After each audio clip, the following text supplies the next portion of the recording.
What's up, guys? It's Rey-Jay back with another video. And in this one, I want to break down something with SPY, Tesla, and the overall markets. Just know that I am not a financial planner, so take nothing I say as financial advice. And also, if you guys can, please check out my Moomoo link. If you deposit $100, you're guaranteed 5 free stocks. If you deposit $1,000, you're guaranteed 15 in total, not to mention 8.1% APY on uninvested cash. The offer ends very soon in just about 4 days. Anyways, let's talk about the market. So I just want to say that right now the market's in a very interesting place. It's very boring, very choppy for the time being. This isn't really a big surprise considering the fact that we're getting very close to the Thanksgiving holiday. And for now, the market remains very choppy until we get to the FOMC minutes. So today at 2 p.m. Eastern Standard Time, that's about 2 hours from now, maybe a little bit less than that, we have the FOMC minutes. This is going to give us more insights on what the Fed is thinking about interest rates and their monetary policy, and what percentage of the Fed were in favor of cutting rates more, and other factors like that. So during FOMC, typically you get more information from Jerome Powell and what the Fed is doing as a whole. But during the FOMC minutes, you get more insights about how things are going to be looking and what could be anticipated when it comes to the Fed's policies, and then also more insights from specific Fed individuals. So that's the reason why this is going to be very important. As a reminder, this is not an FOMC meeting. It's simply just a minutes report, which is just a report on paper that gives us more insights of what the Fed wants to do. This could affect our target rate probabilities. Right now, there's about a 60% chance we get a 25 basis point cut for December during the FOMC meeting. There's about a 40% chance they keep rates the same. So this is going to be affected if most of the Fed speakers are or Fed officials are like more in favor of a cut. This could start going up a little bit more, and this could start going down. That would drag the market higher. So we'll see about that. So let's talk about the charts. What do I see panning out from this point on? As a reminder, we're bullish on SPYs. We're making higher highs and higher lows. But the thing about SPY is the fact that we're very choppy simultaneously. There's a double bottom like formation, but the issue is that we're pretty much just chopping around 599. If you look at the way we moved in the morning, we were just chopping around this 599 area. Excuse me, we did dip a bit to the 20 EMA only to get bought back up. So that's establishing that we are technically on an uptrend.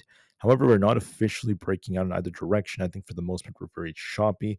And I think we remain this way until we get the minutes. So wait until 2 p.m. Eastern Standard Time to see if this continues. The market's going to likely remain very choppy for the rest of the day. ES is more bullish in terms of its direction and its trend. We're holding 6,000 very nicely, but don't forget that we're also simultaneously very much just chopping around the 6,000 area. So I'm not really seeing much that's going on.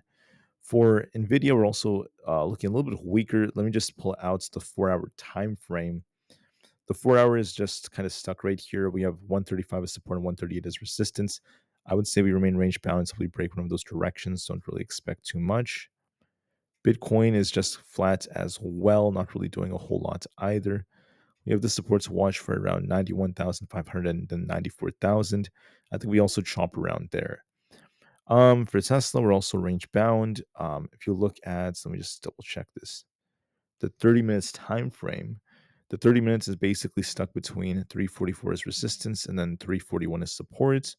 We've been chopping like this for the past not 3 hours, like 2 hours.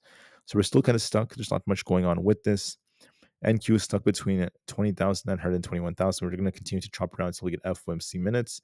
So we'll see if we get a break to 20,800 or if we break out higher, but otherwise we're just range bound. QQQ is also range bound. We could dip lower if 507 fails us. So we're going to be looking for essentially 505 if that ends up failing. Otherwise, I just see us continuing to chop around. There's not really much going on with this. Same thing can be said about Apple. Apple's actually doing a good job at breaking out. So there's potential for us to hit 236. I see potential in this chart if we continue to hold above 234. Although it chops right now, I do see potential in it. For the IWM, we're range bound between 239 and 242. But just know this is looking a little bit weaker as there's a bit of a downtrend right here. So it could slowly make its way down to 239. We'll have to see if that holds or not. For Coinbase is also just range bound. We're going to be watching 307 as our resistance and 294 as our main support. So I think that we're just pretty much stuck, not really doing a whole lot for the time being. For Amazon, we did a good job of breaking out right here, breaking this resistance. We have essentially 205 as our support. We'll see if we get a bounce or not. There is some balance to fill above. So as long as we're above 204, we do favor of the upside. And Amazon could break out higher maybe after FOMC. So we'll see about that. As long as Meta does not lose 567, I think we're favoring upside, and we could make our way up to about 580 soon, as long as we hold above these supports. Microsoft could be on its way to retest 427. It's more bullish, but we'll see if 425 holds. If it doesn't hold, we're looking for 422. Overall, it does look bullish. It's doing a good job at holding up, but just know we hit some tough resistance. Now we're chopping. Google looks more bullish as well. If we break past 171, we're looking for 173.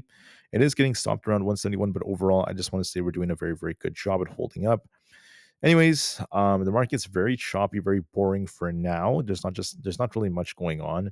I don't really expect much to happen, so be careful with your trades because of the fact that this could hurt premiums.